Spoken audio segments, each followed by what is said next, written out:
American freestyle skier Hunter Hess has posted a positive message about the U.S. after President Trump bashed him over previous comments that he made. Hess wrote on Instagram, "I love my country.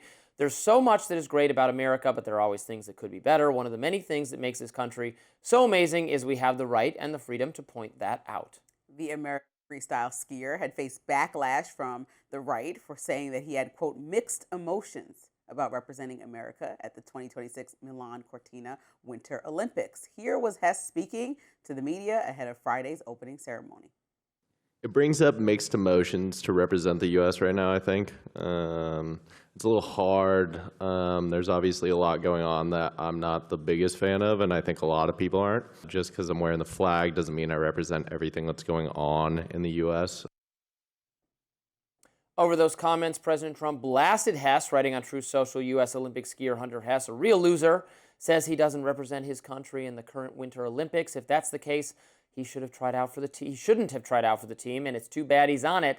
Very hard to root for someone like this. Moreover, two-time Olympian Chris Lillis said that he's, quote, heartbroken over the current administration's actions, but he would never want to represent another country in the games. Senator Bernie Sanders also weighed in on X, writing, quote, Trump called American Olympian Hunter Hess a, quote, real loser for criticizing what's happening in our country. Under Mr. Trump, Mr. President, this is not a monarchy. This is the United States, and no one is required to bow down to you. Meanwhile, Real Clear Politics reporter Philip Wegman wrote on X, because the press is obsessed with asking Olympians about American politics, a welcome change could be asking Eileen Gu, the U.S. skier competing for the CCP, about China giving Jimmy Lai a death sentence.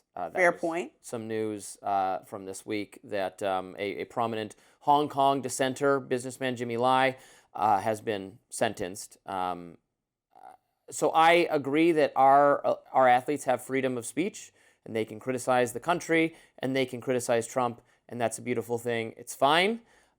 It always sounds pretty hypocritical, though, frankly, when you speak up at an international event where you're competing against people in truly repressive countries who won't dare criticize their governments because their governments will torture their families.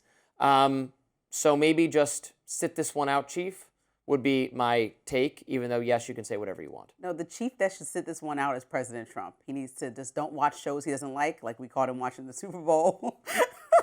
He was watching Bad Bunny perform, but whatever, we'll talk about that soon. We also know that he's reading and watching what's going on with the Olympics, and he doesn't like what people say, and then he starts to personally attack them. People need to understand that dissent is the foundation of this country. So if you look at the Boston Tea Party, the Civil Rights Movement, these are people dissenting the policies and the governments in America, but also saying, I still love my country. I want to live here. I don't like the way that things are being handled by the government.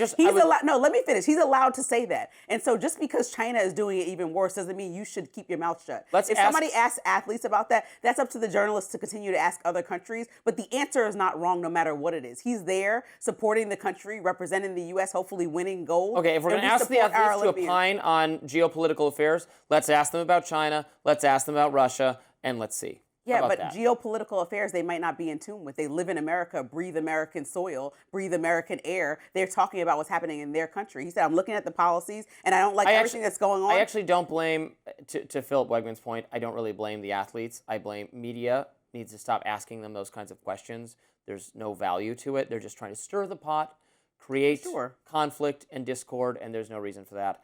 I will also say additionally, maybe this is an unpopular take, I do not care about the Olympics.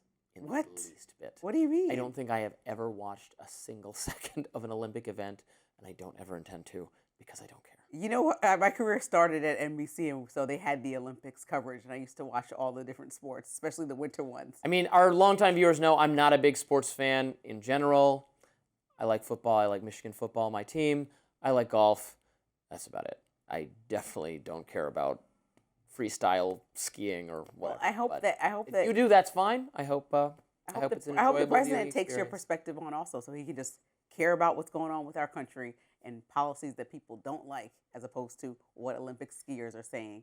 Sounds fine to me. That does it for us on Rising Live. Thanks for watching, and look out for more exclusive YouTube content coming your way later today. And be sure to like, share, and subscribe to the Hills YouTube channel so you never miss any content. And for those of you who like to listen while on the go, We're now available anywhere you listen to podcasts. See you back here tomorrow.